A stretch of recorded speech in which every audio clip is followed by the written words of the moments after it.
E hoje a Polícia Federal realizou uma operação contra uma suposta associação criminosa voltada ao desvio de recursos públicos por meio de cota parlamentar.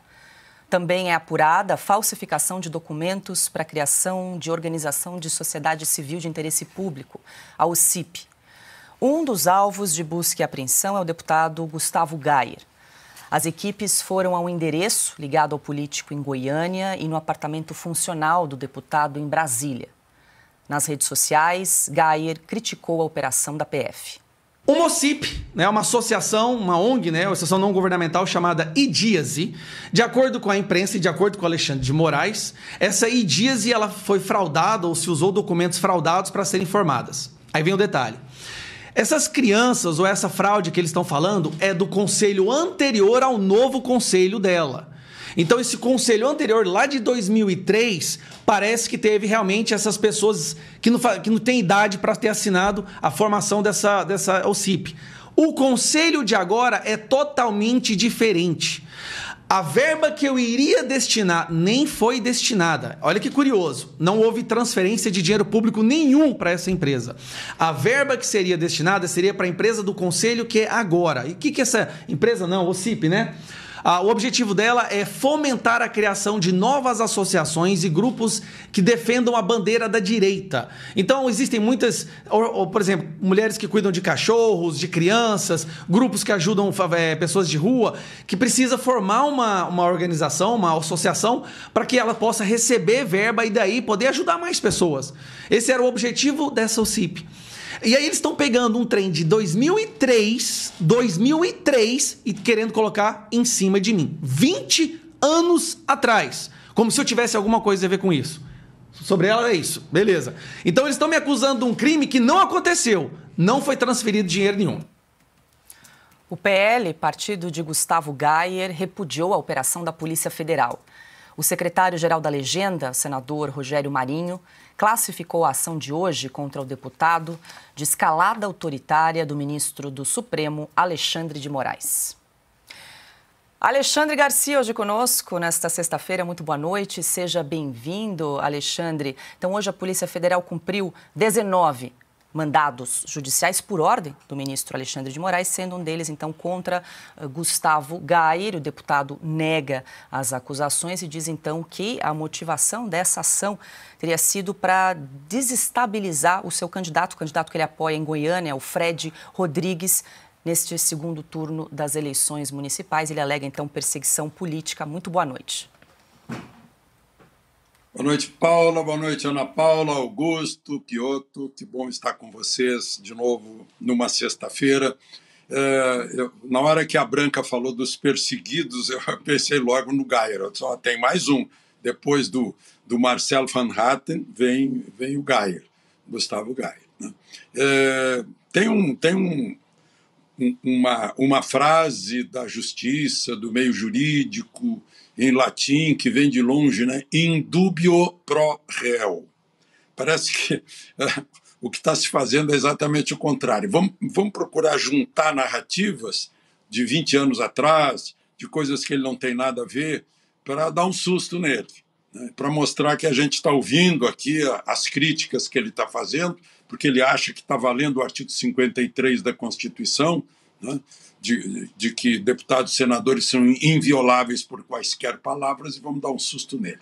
Agora, o que eu não estou vendo é que exista um Congresso Nacional para respaldar o artigo 53 da inviolabilidade de um deputado, de um senador.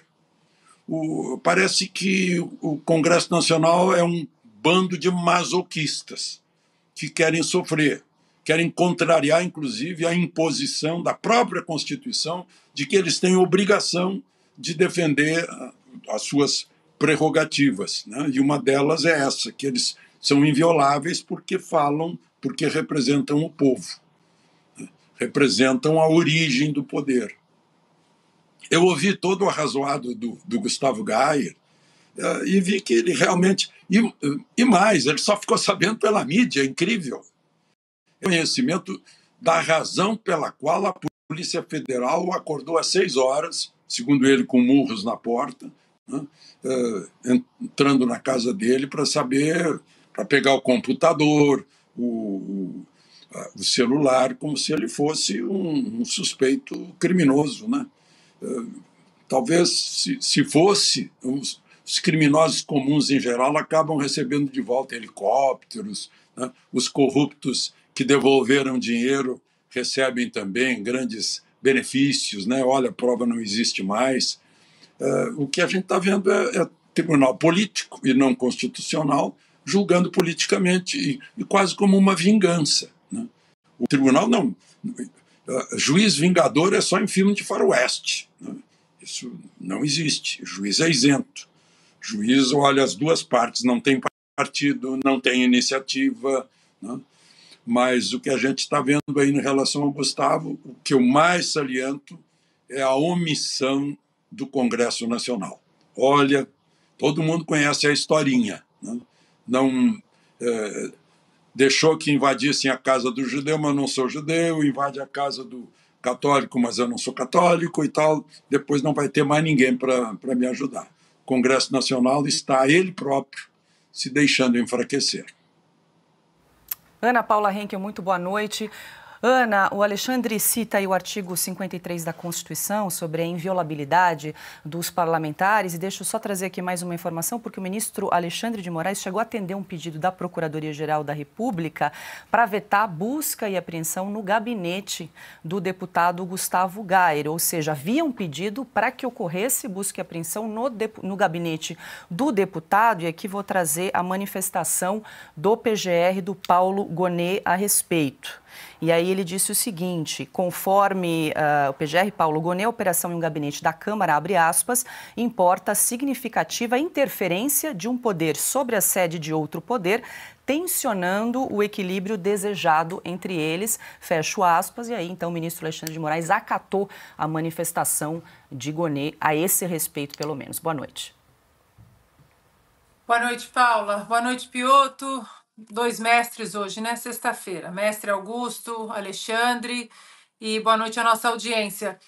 A omissão do Congresso, né? A qual o Alexandre se referia, isso é o mais assustador, porque um dos casos que o brasileiro jamais vai esquecer foi o que aconteceu com o deputado Daniel Silveira, que foi cassado de maneira irresponsável e ilegal, né? E principalmente, né, inconstitucional.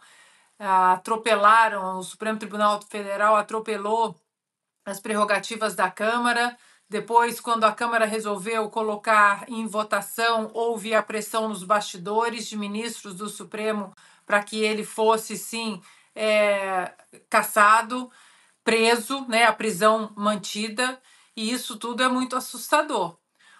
O que nós temos visto, Paula, nos últimos anos, e isso é de maneira geral, né, aqui nos Estados Unidos também, essa perseguição a nomes ligados a essa nova direita mundial, porque há um despertar, sim, da direita, de conservadores, de liberais, que entenderam que é preciso tomar espaços nas instituições, nas universidades, nas escolas. E o nome do deputado Gayer é um nome que vem sendo comentado para o Senado em 2026.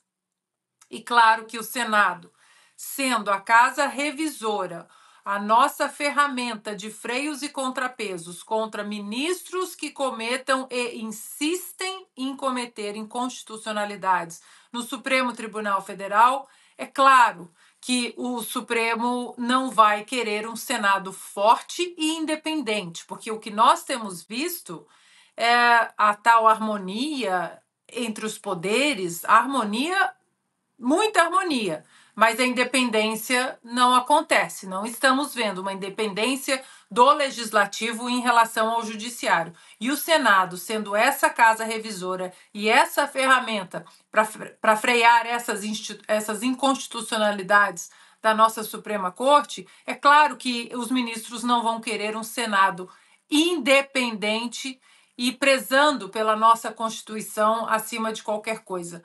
As perseguições vão continuar, Paula.